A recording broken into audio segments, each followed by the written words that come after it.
आप सभी को स्वागत है आपके अपने YouTube channel Ansari study classes में। तो आज मैं आप लोगों का रेलवे एनटीपीसी का सेट प्रैक्टिस थ्री करवाने वाला हूं, जो कि रुक्मिणी प्रकाशन का है, द प्लेटफॉर्म का है। और जो है कि इसमें सामान्य विज्ञान और सामान्य अध्ययन दोनों है, जो कि द प्लेटफॉर्म अपने आप में एक रेलवे के लिए बहुत बड़ा नाम है, जो कि इनका सेट प्रैक्टिस बहुत ही महत्वपूर्ण होता है। और दोस्तों, ये जो सेट प्रैक्टिस है ये यानी कि 04/03/2021 का शिफ्ट 1 का सेट है, यानी कि इसको प्रीवियस ईयर क्वेश्चन भी बोल सकते हैं। चलिए बिना कुछ देर के दोस्तों क्लास को स्टार्ट करते हैं। दोस्तों, पहला प्रश्न है कि नरौरा परमाणु विद्युत केंद्र कहाँ स्थित है। नरौरा परमाणु विद्युत केंद्र कहाँ स्थित है, इसका सही उत्तर हो जाएगा option number C. Option number C Uttar Pradesh में। उत्तर प्रदेश में सी इसका सही उत्तर हो जाएगा। आगे प्रश्न है कि भारत सरकार के दूरसंचार विभाग ने खाली स्थान वाट केजी के अधिकतम सार मान वाले मोबाइल हैंडसेटों के उत्पादन को मंजूरी दी है। भारत सरकार के दूरसंचार विभाग ने खाली स्थान वाट केजी के अधिकतम सार मान वाले मोबाइल हैंडसेटों के उत्पादन को मंजूरी दी है। इसका सही उत्तर हो जाएगा option number A 1.6। Option number A इसका सही उत्तर हो जाएगा। आगे प्रश्न है कि संक्षारण एवं जंग लगने से बचने के लिए लोहे पर किए जाने वाले विद्युतीय लेपन में किस धातु का उपयोग किया जाता है। संक्षारण एवं जंग लगने से बचने के लिए लोहे पर किए जाने वाले विद्युतीय लेपन में किस धातु का उपयोग किया जाता है, इसका सही उत्तर हो जाएगा ऑप्शन नंबर बी जस्ता का। ऑप्शन नंबर बी जस्ता का उपयोग किया जाता है। अगला प्रश्न है कि किसी तत्व की परमाणु संख्या उस तत्व के प्रत्येक परमाणु के नाभिक में मौजूद खाली स्थान की संख्या के बराबर होती है। किसी तत्व की परमाणु संख्या उस तत्व के परमाणु के नाभिक में मौजूद खाली स्थान की संख्या के बराबर होती है। इसका सही उत्तर हो जाएगा ऑप्शन नंबर ए प्रोटॉनों की संख्या के बराबर होती है। प्रोटॉनों की संख्या के बराबर होती है। ऑप्शन नंबर ए इसका सही उत्तर हो जाएगा। अगला प्रश्न है कि पर्यावरणीय दुर्घटनाओं और उनके स्थलों के संदर्भ में इनमें से कौन सा सही नहीं है। पर्यावरणीय दुर्घटनाओं और उनके स्थलों के संदर्भ में इनमें से कौन सा सही नहीं है, इसका सही उत्तर हो जाएगा option number D. Option number D 3 mile island nuclear disaster Tokyo. 3 mile island nuclear disaster Tokyo, ये जो है ये कथन जो है ये सही नहीं है। तो ऑप्शन नंबर डी इसका सही उत्तर हो जाएगा। और बाकी जो है कि नाभिकीय विद्युत संयंत्र विस्फोट चेरनोबिल, ये सही है। और इटालियन डाइऑक्सिन क्राइसिस सेवेसो, ये भी सही है। और union carbide gas leak Bhopal, ये भी सही है। तो ये जो तीनों कथन है दोस्तों, ये तीनों कथन सही है और ये जो कथन है ये गलत है। तो गलत कथन को सही करना है, क्योंकि प्रश्न में यही कह रहा है कौन सा कथन सही नहीं है।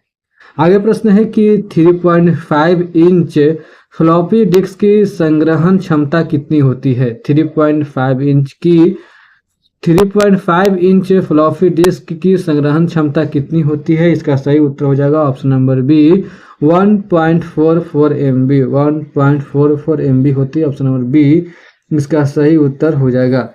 अगला प्रश्न है कि इनमें से कौन एप्पल इंक के सह संस्थापक नहीं है।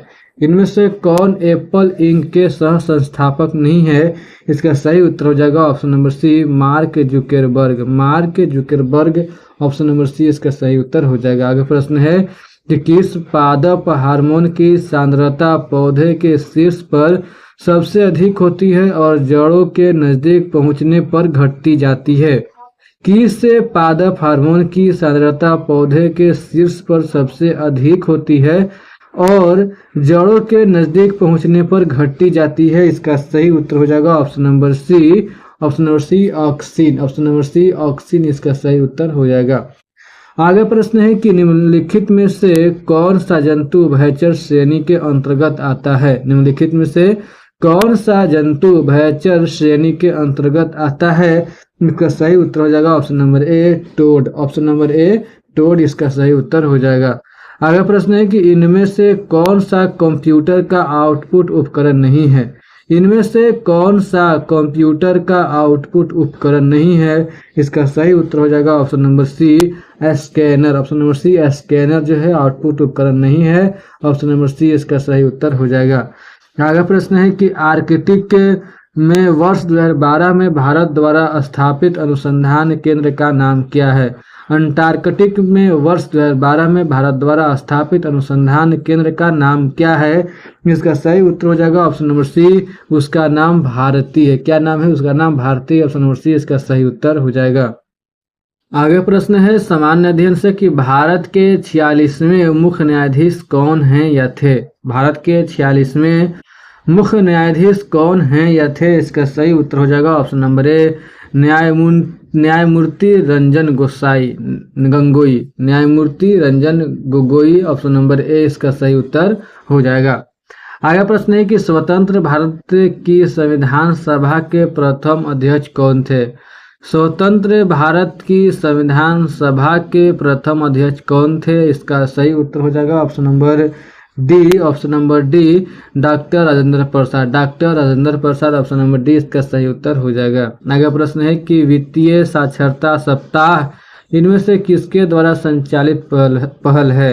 वित्तीय साक्षरता सप्ताह इनमें से किसके द्वारा संचालित पहल है। इसका सही उत्तर हो जाएगा ऑप्शन नंबर बी, भारतीय रिजर्व बैंक का। भारतीय रिजर्व बैंक का संचालित पहल है। ऑप्शन नंबर बी इसका सही उत्तर हो जाएगा। आगे प्रश्न है कि पेमेंट बैंकों के संबंध में इनमें से कौन सा कथन गलत है। पेमेंट बैंकों के संबंध में इनमें से कौन सा कथन गलत है। इसका सही उत्तर हो जाएगा ऑप्शन नंबर बी, वे क्रेडिट कार्ड जारी कर सकते हैं। वे क्रेडिट कार्ड जारी कर सकते हैं, ये जो कथन है ये गलत है। तो ऑप्शन नंबर बी इसका सही उत्तर हो जाएगा। बाकी जो है कि ए, सी और डी तीनों कथन सही है, बाकी ऑप्शन नंबर बी जो है कथन गलत है। आगे प्रश्न है कि खाली स्थान में कमी लाने के लिए भारत और फ्रांस में मोबिलाइज योर सिटी के कार्यान्वयन अनुबंध पर हस्ताक्षर किए। में कमी लाने के लिए भारत और फ्रांस में मोबिलाइज योर सिटी के कार्यान्वयन अनुबंध पर हस्ताक्षर किए। इसका सही उत्तर हो जाएगा ऑप्शन नंबर ए, ग्रीन हाउस गैस उत्सर्जन। ग्रीन हाउस गैस उत्सर्जन में कमी लाने के लिए भारत और फ्रांस में मोबिलाइज योर सिटी के कार्यान्वयन अनुबंध पर हस्ताक्षर किए। तो ऑप्शन नंबर ए इसका सही उत्तर हो जाएगा। आगे प्रश्न है कि डुरंड रेखा किन दो देशों को विभाजित करती है। डुरंड रेखा किन दो देशों को विभाजित करती है। इसका सही उत्तर हो जाएगा option number B. Option number B Afghanistan और पाकिस्तान को। अफगानिस्तान और पाकिस्तान को विभाजित करती है। ऑप्शन नंबर बी इसका सही उत्तर हो जाएगा। आगे प्रश्न है कि संयुक्त राष्ट्र का मुख्यालय कहाँ स्थित है। संयुक्त राष्ट्र का मुख्यालय कहाँ स्थित है। इसका सही उत्तर हो जाएगा ऑप्शन नंबर सी, न्यूयॉर्क की सिटी में। न्यूयॉर्क की सिटी में। ऑप्शन नंबर सी इसका सही उत्तर हो जाएगा। आगे प्रश्न है कि उन्होंने अंग्रेजी में कमला दास के नाम से लेखन किया, किंतु अपनी मातृभाषा में लेखन के लिए किस नाम का प्रयोग किया। उन्होंने अंग्रेजी में कमला दास के नाम से लेखन किया, किंतु अपनी मातृभाषा में लेखन के लिए किस नाम का प्रयोग किया। इसका सही उत्तर हो जाएगा option number C. Option number C Madhavi Kutty. Madhavi कुट्टी। ऑप्शन नंबर सी इसका सही उत्तर हो जाएगा। आगे प्रश्न है कि अटल पेंशन योजना के अंतर्गत अनुमान्य मासिक पेंशन न्यूनतम राशि कितनी है। अटल पेंशन योजना के अंतर्गत अनुमान्य मासिक वेतन की न्यूनतम राशि कितनी है। इसका सही उत्तर हो जाएगा option number C. Option number C न्यूनतम 1000 है। न्यूनतम 1000 है। ऑप्शन नंबर सी इसका सही उत्तर हो जाएगा। अगला प्रश्न है कि इनमें से कौन सी संयुक्त राष्ट्र की एजेंसी नहीं है। इनमें से कौन सी संयुक्त राष्ट्र की एजेंसी नहीं है। इसका जो सही उत्तर हो जाएगा ऑप्शन नंबर ए, red cross international committee. Red cross international committee इनमें से कौन संयुक्त राष्ट्र की एजेंसी नहीं है।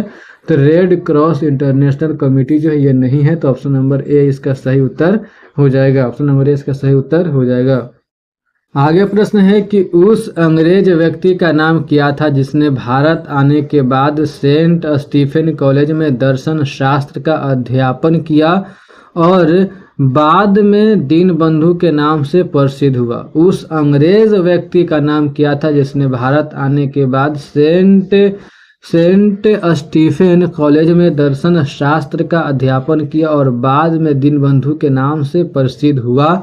इसका सही उत्तर हो जाएगा option number A C.F. Andrews. C.F. Andrews option number A इसका सही उत्तर हो जाएगा। अगला प्रश्न है कि विजयनगर राजवंश के उस शासक का नाम बताइए जिसने 16वीं शताब्दी में शासन किया।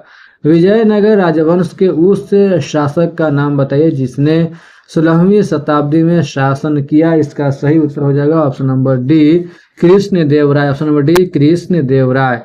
आगे प्रश्न है कि भारत का कौन सा जैव संरक्षित क्षेत्र bio reserve world network of biosphere reserves में शामिल नहीं है।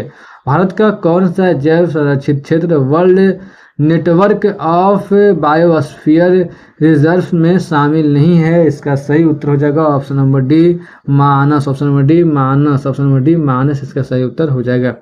आगे प्रश्न है कि दिशा किस मंत्रालय के अंतर्गत संचालित पहल है। दिशा किस मंत्रालय के अंतर्गत संचालित पहल है। इसका सही उत्तर हो जाएगा ऑप्शन नंबर ए ग्रामीण विकास मंत्रालय। ग्रामीण विकास मंत्रालय ऑप्शन नंबर ए इसका सही उत्तर। ऑप्शन नंबर ए इसका सही उत्तर हो जाएगा। आगे प्रश्न है कि वह प्रथम भारतीय कवि कौन थे जिन्हें वाशिंगटन डीसी में स्थित लाइब्रेरी ऑफ कांग्रेस में अपनी कविताओं को रिकॉर्ड करने के लिए आमंत्रित किया गया था। वह प्रथम भारतीय कवि कौन थे जिन्हें वाशिंगटन डीसी में स्थित लाइब्रेरी ऑफ कांग्रेस में अपनी कविताओं को रिकॉर्ड करने के लिए आमंत्रित किया गया था। इसका सही उत्तर हो जाएगा ऑप्शन नंबर डी अभय के थे। अभय के थे। ऑप्शन नंबर डी इसका सही उत्तर हो जाएगा। आगे प्रश्न है कि भारत में किस तिथि को राष्ट्रीय मतदाता दिवस के रूप में मनाया जाता है। भारत में किस तिथि को राष्ट्रीय मतदाता दिवस के रूप में मनाया जाता है। इसका सही उत्तर हो जाएगा ऑप्शन नंबर डी 25 जनवरी को। 25 जनवरी को राष्ट्रीय मतदाता दिवस के रूप में मनाया जाता है। ऑप्शन नंबर डी इसका सही उत्तर हो जाएगा। अगला प्रश्न है कि पश्चिमी घाट और पूर्वी घाट खाली स्थान की पहाड़ियों में मिलते हैं।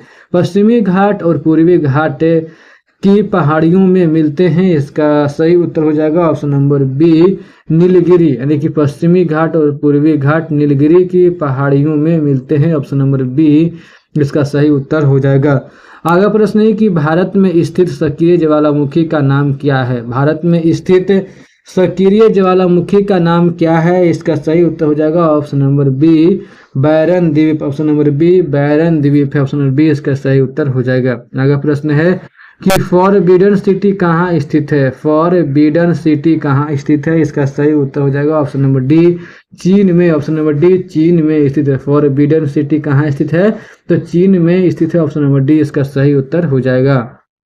आगे प्रश्न है कि भारतीय संविधान में शामिल नीति निर्देशक तत्वों की अवधारणा किस देश के संविधान से ली गई है। भारतीय संविधान में शामिल नीति निर्देशक तत्वों की अवधारणा किस देश के संविधान से ली गई है। इसका सही उत्तर हो जाएगा ऑप्शन नंबर सी आयरलैंड के संविधान से ली गई है। आगे प्रश्न है कि इनमें से किस सत्याग्रह में वल्लभ भाई पटेल को सरदार की उपाधि दी गई। इनमें से किस सत्याग्रह में वल्लभ भाई पटेल को सरदार की उपाधि दी गई। इसका सही उत्तर हो जाएगा ऑप्शन नंबर बी बारदौली सत्याग्रह में। बारदौली सत्याग्रह में ऑप्शन नंबर बी इसका सही उत्तर हो जाएगा। आगे प्रश्न है कि स्वेट्स ऑफ इंडिया सोसाइटी की स्थापना किसने की थी। स्वेट्स ऑफ इंडिया सोसाइटी की स्थापना किसने की थी। इसका सही उत्तर हो जाएगा option number D Gopal Krishna Gokhale. Gopal Krishna Gokhale. Option number D इसका सही उत्तर हो जाएगा। गोपाल कृष्ण गोखले ने स्थापना की थी स्वेट्स ऑफ इंडिया सोसाइटी की। आगे प्रश्न है कि गल्प उपन्यास निर्मला के द्वारा लिखित है। गल्प उपन्यास निर्मला खाली स्थान द्वारा लिखित है। इसका सही उत्तर हो जाएगा option number D Munshi Premchandra. गल्प उपन्यास निर्मला मुंशी प्रेमचंद्र द्वारा लिखित है। ऑप्शन नंबर डी इसका सही उत्तर हो जाएगा। आगे प्रश्न है कि बैंकिंग के क्षेत्र में SLR का पूर्ण रूप क्या है। बैंकिंग के क्षेत्र में SLR का पूर्ण रूप क्या है। इसका सही उत्तर हो जाएगा option number A statutory liquidity ratio. Statutory liquidity liquidity ratio. Option number A इसका सही उत्तर हो जाएगा। आगे प्रश्न है कि निम्नलिखित में से किसकी खोज सर स्टैमफोर्ड रैफल्स द्वारा की गई थी। निम्नलिखित में से किसकी खोज सर स्टैमफोर्ड रैफल्स द्वारा की गई थी, इसका सही उत्तर हो जाएगा ऑप्शन नंबर ए। ऑप्शन नंबर ए सिंगापुर, यानी कि निम्नलिखित में किसकी खोज सर स्टैमफोर्ड रैफल्स द्वारा की गई थी, तो सिंगापुर की ऑप्शन नंबर ए इसका सही उत्तर हो जाएगा। अगला प्रश्न है कि 15 अगस्त 1947 को भारतीय राष्ट्रीय कांग्रेस के अध्यक्ष कौन थे। 15 अगस्त 1947 को भारतीय राष्ट्रीय कांग्रेस के अध्यक्ष कौन थे, इसका सही उत्तर हो जाएगा option number B J B. Kripalani थे। ऑप्शन नंबर बी इसका सही उत्तर हो जाएगा। आगे प्रश्न है कि कौन से बिम्स्टेक सदस्य देश चीन की बेल्ट एंड रोड इनिशिएटिव में भाग नहीं ले रहे हैं। कौन से बिम्स्टेक सदस्य देश चीन की बेल्ट एंड रोड इनिशिएटिव में भाग नहीं ले रहे हैं, इसका सही उत्तर हो जाएगा ऑप्शन नंबर ए भारत और भूटान जो है कि यानी कि कौन से बिम्स्टेक सदस्य देश, यानी कि बिम्स्टेक सदस्य देश चीन की बेल्ट एंड रोड इनिशिएटिव में भाग नहीं ले रहे हैं, तो भारत और भूटान भाग नहीं ले रहे हैं, तो ऑप्शन नंबर ए जो है इसका सही उत्तर, ऑप्शन नंबर ए इसका सही उत्तर हो जाएगा। आगे प्रश्न है कि भारत में देसी भाषा प्रेस अधिनियम किसने पेश किया। भारत में देसी भाषा प्रेस अधिनियम किसने पेश किया, इसका सही उत्तर हो जाएगा ऑप्शन सी लॉर्ड लिटन ने। Option number C Lord Lytton ने पेश किया। ऑप्शन नंबर सी इसका सही उत्तर हो जाएगा। यानी कि भारत में देसी भाषा प्रेस अधिनियम किसने पेश किया, तो लॉर्ड लिटन ने पेश किया। ऑप्शन नंबर सी इसका सही उत्तर हो जाएगा। तो ठीक है दोस्तों, उम्मीद करता हूं कि आप लोगों को मेरा वीडियो पसंद आया होगा। अगर वीडियो पसंद आया हो तो वीडियो को लाइक कीजिए, दोस्तों के साथ शेयर कीजिए। अगर चैनल पे नए हैं तो चैनल को सब्सक्राइब कीजिए। वीडियो को देखने के लिए बहुत बहुत धन्यवाद दोस्तों। मिलते हैं नेक्स्ट क्लास में, तब तक के लिए जय हिंद दोस्तों।